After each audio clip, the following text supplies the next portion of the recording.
मेवाड़ की भूमि देवभूमि है। यहाँ आपको हर थोड़ी दूर पर एक मंदिर दिखाई दे जाता है। यहाँ के मंदिरों में लगे शिलालेखों ने यहाँ के इतिहास को एक सूत्र में पिरोने के लिए महत्वपूर्ण भूमिका निभाई है। उदयपुर से इसवाल जाने वाले राष्ट्रीय राजमार्ग में गसियार के श्रीनाथ जी मंदिर के सामने जाने वाले मार्ग में किशनियावाड़ गांव तथा खुमानपुरा गांव के आगे कुंडा ग्राम में कुंडेश्वर महादेव का मंदिर है।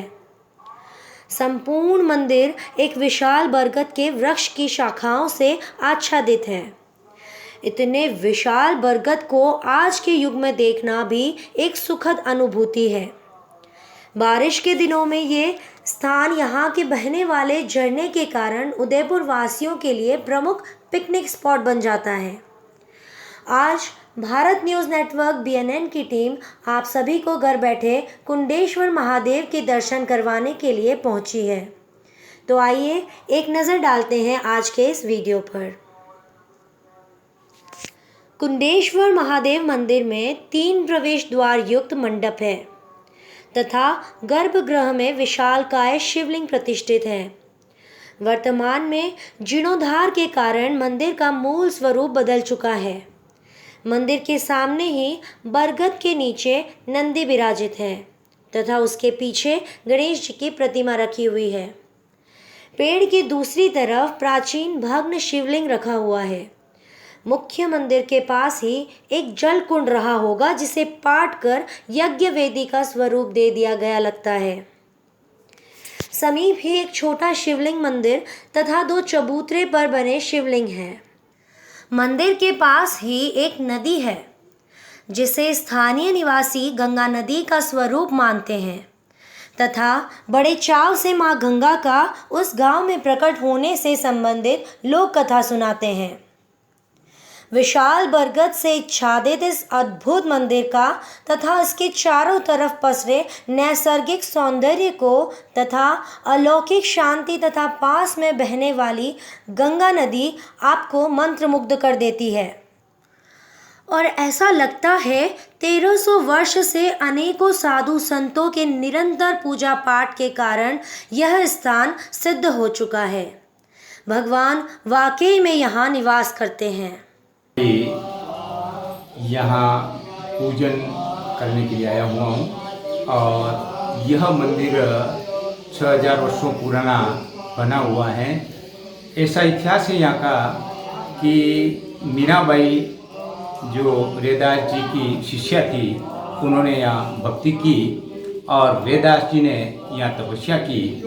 इस तपोभूमि पर उन्होंने तप किया और तप करते समय इतनी गर्मी थी कि यहाँ कोई ठहर नहीं पाता था। उस समय रैदास जी ने भगवान शंभु से प्रार्थना की और भगवान शंभु से प्रार्थना करके ऐसी विनती की कि हे प्रभु, यदि आपका कोई दर्शन करने आवे तो उसके लिए यहाँ पर्याप्त जल मिले, ऐसा मुझे साधन करिए। तो उसी समय भोलेनाथ जो स्वयंभू हैं, ये जो मूर्ति बनी हुई है ये स्वयं प्रकट है, यानी कि किसी ने स्थापना की हुई नहीं है।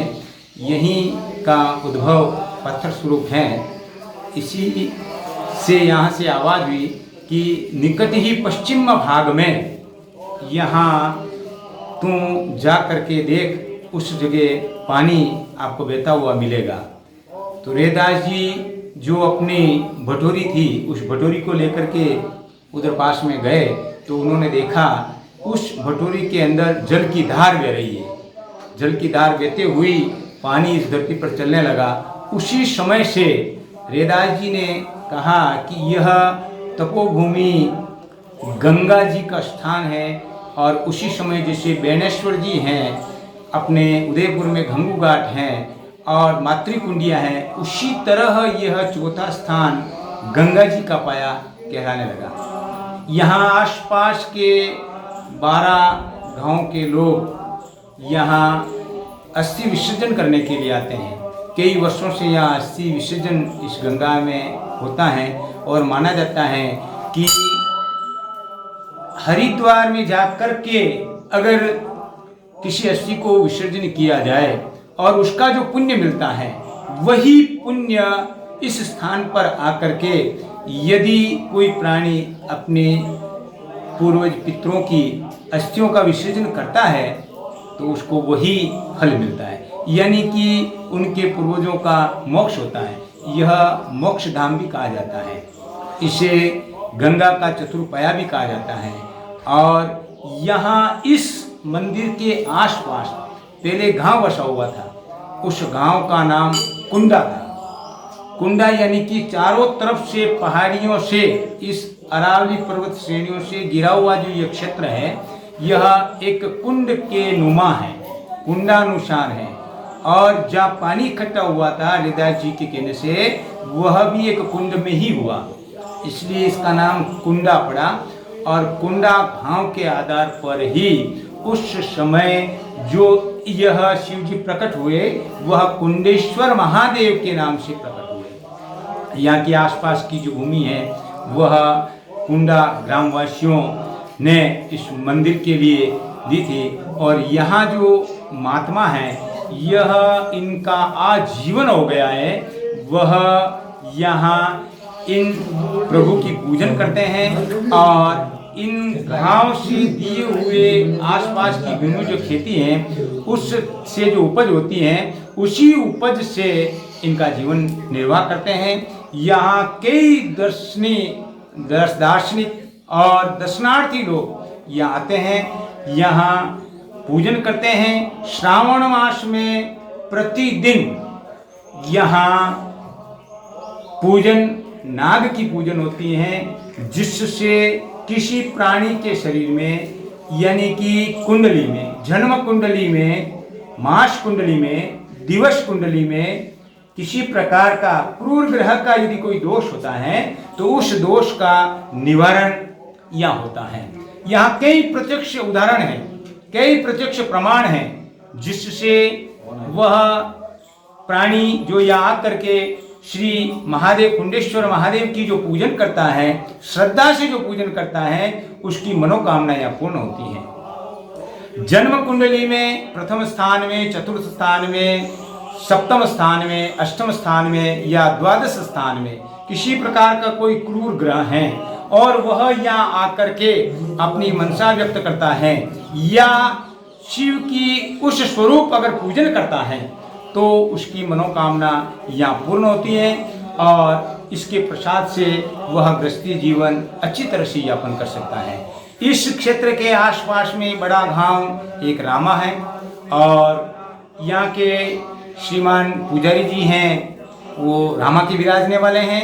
और वह विगत लगभग मेरा जन्म हुआ है उन समय से मैं इनको देखता हूँ, यही पूजा करते हैं। और यहाँ यह स्थान एक ऐसा है कि कई प्रकार साधु सन्यासी यहाँ आए, रहने के लिए रहे भी, लेकिन इतना दिव्य स्थान होने से कुछ समय के लिए ही टिक पाए हैं और वापस यहाँ से प्रस्थान कर जाते हैं। यहाँ रात्रि में विश्राम करना बहुत असंभव है। कोई बिरला या कोई महापुरुष होगा वो यहाँ रात्रि में विश्राम करता है, वरना रात्रि में विश्राम करना संभव नहीं होता है। यहाँ सायंकाल 6, 7, 8, 9 बजे वन्य जीव प्राणी पानी पीने के लिए आते हैं और इसी सभा मंडप में आसपास में बैठते हैं, अपना विश्राम लेते हैं और प्रातःकालीन वापस यहाँ से विचरण कर जाते हैं। और इसकी महिमा कई प्रकार की हैं, उसका वर्णन कहा नहीं जा सकता है। धन्यवाद।